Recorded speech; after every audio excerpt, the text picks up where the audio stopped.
Bangladesh cricket সাম্প্রতিক সময়ে আবার আলোচনায় এসেছে ক্রীড়া উপদেষ্টা আসিফ মাহমুদ সজীব ভুঁইয়ার গুরুত্বপূর্ণ একটি বক্তব্যকে কেন্দ্র করে। এক প্রেস কনফারেন্সে ক্রীড়া উপদেষ্টা আসিফ মাহমুদ বলেন, আমি তো একজন ফ্যান ছিলাম যাদের একসময় উদযাপন করতাম, আজ তাদের লজ্জাজনক কাজে জড়াতে দেখছি। তবে সরাসরি নাম না নিলেও স্পষ্টভাবেই বোঝা যাচ্ছে এটি ফিক্সিং, অবৈধ বুকিং সংযোগ এবং প্রশাসনিক দুর্নীতির দিকেই ইঙ্গিত দিয়েছেন ক্রীড়া উপদেষ্টা।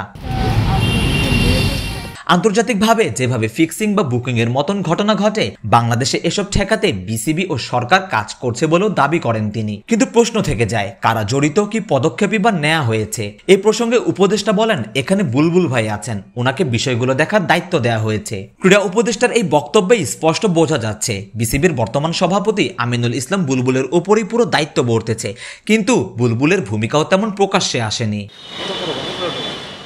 তবে বুলবুলের নেতৃত্বাধীন বোর্ডের গঠিত একটি তদন্ত কমিটি ইতিমধ্যে রিপোর্ট জমা দিয়েছে, যেখানে কয়েকজনের নামও উঠে এসেছে। তবে সেই রিপোর্টের ভিত্তিতে এখনো কোনো আনুষ্ঠানিক সিদ্ধান্ত নেয়নি ক্রিকেট বোর্ড। এই পরিস্থিতিতে প্রশ্ন আসছে, সিদ্ধান্ত গ্রহণের সময়ক্ষেপণ কেন?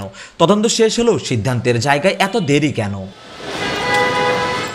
অন্যদিকে বিসিবির নেতৃত্ব নিয়েও এসেছে আলোচনা। ক্রীড়া উপদেষ্টা নিজেই বলেছেন, ফারুক আহমেদকে সভাপতি নিয়োগের পেছনে তার ইচ্ছা ছিল, পরে আবার তাকে সরিয়ে আনা হয়েছে আমিনুল ইসলাম বুলবুলকে। এসব পরিবর্তন কি বোর্ডের অভ্যন্তরীণ সিদ্ধান্ত, নাকি এর পেছনে অন্য কোনো প্রভাব কাজ করছে, সেটি নিয়েও আলোচনা হচ্ছে।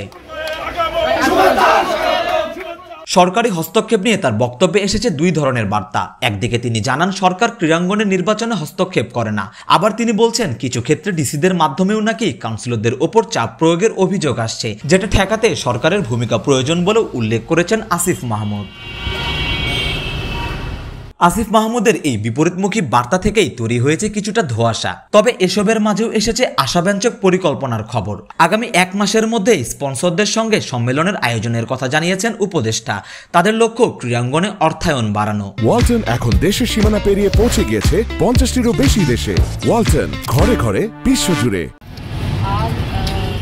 তবে যেহেতু মাঠের বাইরের কিছু বিষয় এখন অনির্ধারিত, ভেতরে স্বচ্ছতা নিয়ে প্রশ্ন থাকলে বাইরের আস্থার জায়গা কতটা তৈরি হবে, সেই প্রশ্ন কিন্তু থেকেই যায়। সবশেষে উপদেষ্টার মতো একজন দায়িত্বশীল ব্যক্তির মুখ থেকে এসব বিষয় উঠে আসায় আলোচনার বিষয়টিও গুরুত্বপূর্ণ হয়ে উঠেছে নিঃসন্দেহে। এখন দেখার বিষয় এই আলোচনাগুলো কোনো বাস্তব পদক্ষেপে গড়ায় কিনা। সারোয়ার সেতু, ক্রিকেট 97।